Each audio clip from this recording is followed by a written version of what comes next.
children, we will learn the phyllotaxy, means arrangement of leaves.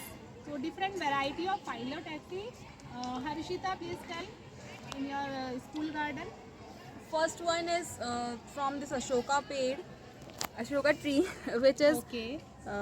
leaves are arranged at one node, one leaf at one node and below the each other. What is the name? This kind of arrangement? Alternate phyllotaxy. Alternate. Then, okay. Next is Next one is opposite one, in which at one side two leaves are present at opposite directions.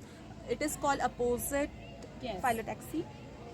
And other one is And last one is whorl, which is at one node three or more leaves are present at one and node. they form whorl-like structure. Whorl-like So structure. which one is more advantageous for the plant? Whorl is more advantageous Why, beta? because it exposed to sunlight easily. Yes. At all So leaves. all the leaves capture the solar energy in the good way. Yeah. Two types of compound leaves, one pinnately compound and one palmately compound. Palmately compound leaves में petiole के ऊपर सारे leaflets आते हैं, that's why इसको palmately compound बोलते हैं. और pinnately compound leaves में जो margin रहती है वो midrib तक पहुंच जाती है, that's why leaflets अलग अलग दिखने लगती हैं. तो इस टाइप की leaves को pinnately compound leaves बोलते हैं. In the school garden, now tell me what is simple leaf and what is compound leaf? As you can see, it is simple leaf because the margin does not reach to the midrib. That's why it cannot divide it into such type of leaves. Okay. Now what is compound leaf? Compound leaf is when the marginal reach to the midrib and it divides into leaflets. Yes. As you can see that here also. This is the single midrib and so many leaflets are there. And it is. The game name is herb, shrub and tree. I will say, when I say shrub, go and identify the shrub in your surrounding and stand there. Okay? Do you identify?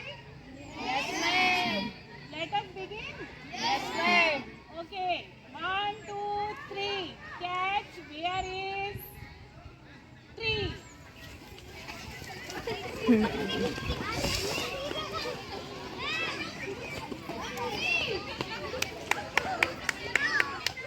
Okay, very good, Aja.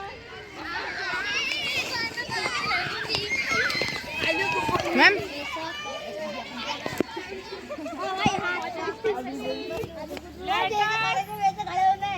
Let us identify shrub.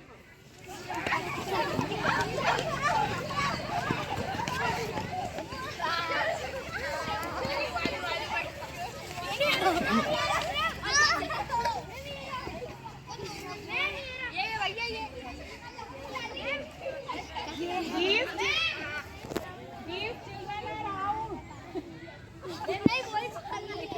These group are out. Today we will study life cycle of Plasmodium, which is a infective protozoan which spread malaria. So let us have a role play. Once there was a mosquito. Her name was Female Anopheles. once he bite a man. It can bite man, women, children, anyone.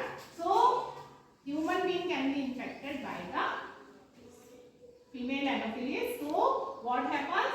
By the saliva, it releases sporozoids in the body of man. Then this is the infective form. Then sporozoids grow in the liver cell and they grow asexually and converted into merozoid form.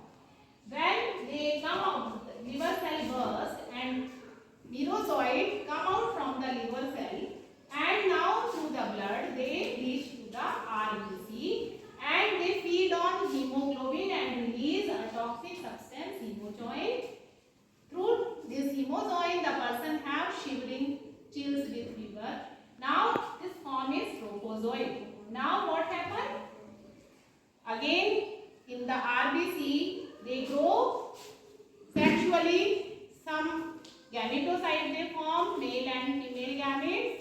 This stage is called gametocyte and male and female gametocyte require lower temperature.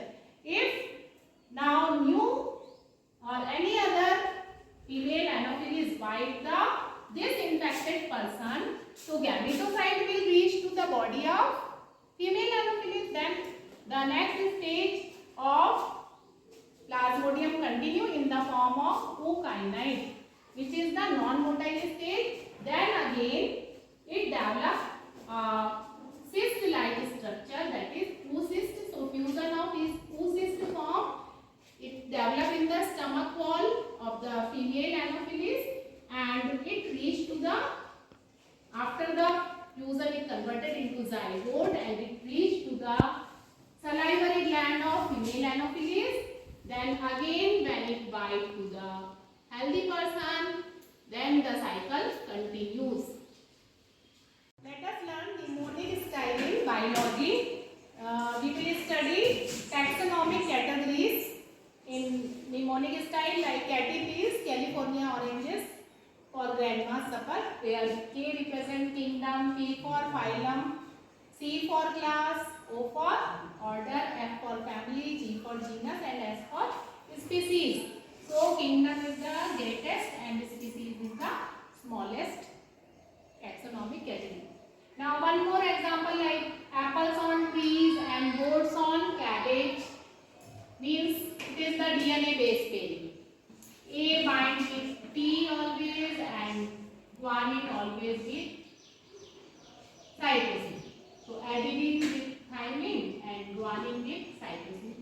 If children are getting confused, so this mnemonic style helps them to learn the terminology or different things in the easier way. Let us study estivation. Estivation means arrangement of sepals and petals in the floral flower, or you can say floral appendages. Like different variety of estivation we have studies: velvet, imbricate, twisted, vexillary. So one by one, like here you can see all the petals are just connected. So it is called velvet, है ना? And if they overlap at the margin, like you can see in the hibiscus, this petal one end overlap to other, so it is twisted. And what about imbricate? Imbricate, sepals or petals overlap in any direction, like you can see that these three petals, 1, 2 and 3, they are differently arranged and lower petals are differently arranged. So rose is an example of imbricate estivation. अच्छा, now tell me, yes beta, बताइए what kind of estivation is this? Vanshika, louder. Imbricate. हाँ, imbricate, no doubt, because you can see that petals are arranged overlapping to each other but not in a definite pattern. अच्छा, ये वाला कौन सा है, आप लोग बताओ? ये वेलवेट है, वैक्सिलरी है, या इम्ब्रिकेट है, या ट्विस्टेड है? ट्विस्टेड बिकॉज देखो ध्यान से कि all petals are overlapping to each other, है ना? That's why it is twisted. ये वाला कौन सा है, एवरग्रीन, जो आप डेली लाइफ में देखते हो? ये वेलवेट दिख रहा है but no, it is not velvet. Back side से आप देखोगे तो ये this petal is overlapping to the other one. ये वाला इसको ओवरलैप कर रहा है, ये इसको, तो ये it is also twisted. Okay children, today we will study about the anatomy of dicot and monocot, stem and leaf. So Harshita, you have prepared the slide of dicot leaf.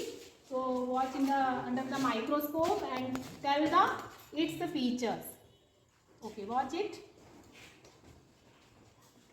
Yes. Watch it and tell the anatomy of the dicot leaf.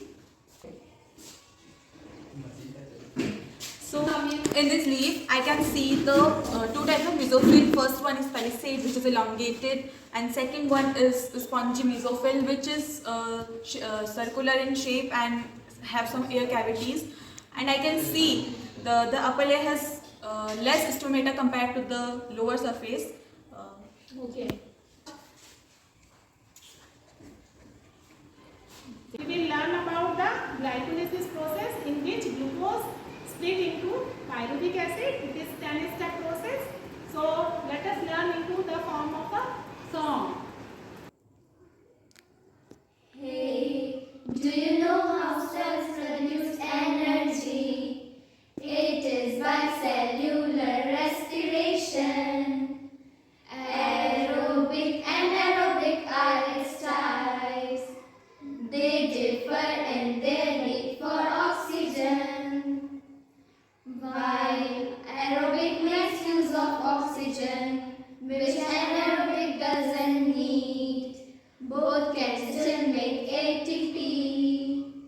The first step in them both the same, and it's got such a fancy name. I bet you learn to more